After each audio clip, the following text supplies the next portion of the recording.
দুর্গাপুজোর সময় মায়ের অবস্থা দেখতে দেখতে সপ্তমী পুজোও তো কেটে গেল। পুজোতে মান্টি কি তাহলে আমাকে আর ঠাকুর দেখতে নিয়ে যাবে না? ও তো আজকাল নিজের বন্ধু বান্ধব নিয়েই ব্যস্ত। বাড়ির সামনে ঢাক বাজছে, সবাই কত আনন্দ করছে, সবাই কত ঘুরতে যাচ্ছে, আর আমি একা ঘরের মধ্যে বসে রয়েছি। জানি না মেয়েটা আজকেরও আসবে নাকি, জানি না। ছোটবেলায় ওকে নিয়ে কত রাস্তায় রাস্তায় ঘুরতাম এই পুজোর দিনগুলোতে।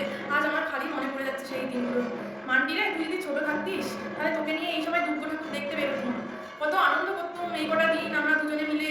এখন তো তোরা বড় হয়ে গেছিস, তোদের হয়ে গেছে boyfriend, hand friend, tan friend. তোরা মাকে কেন নিয়ে যাবি? মা তো অশিক্ষিত, মাকে তো সমাজে নেওয়া যায় না, তাই না? তোরা তো এখন বড় হয়ে গেছিস। যাক, মেয়েটাকে একবার একটা ফোন করেই দেখি। মান্টি রে, তুই কোথায়? বাবু বাড়িতে আয়। বাবু কখন আসবি? তোর জন্য কত কিছু রান্না করেছি আমি। আয় তুই তাড়াতাড়ি বাড়িতে। তুমি বারবার আমাকে ফোন করে ডিস্টার্ব করো না তো মন। আমি তো এখন ঠাকুর দেখতে বেরিয়েছি বন্ধুদের সাথে, আসতে আমার একটু রাত হবে।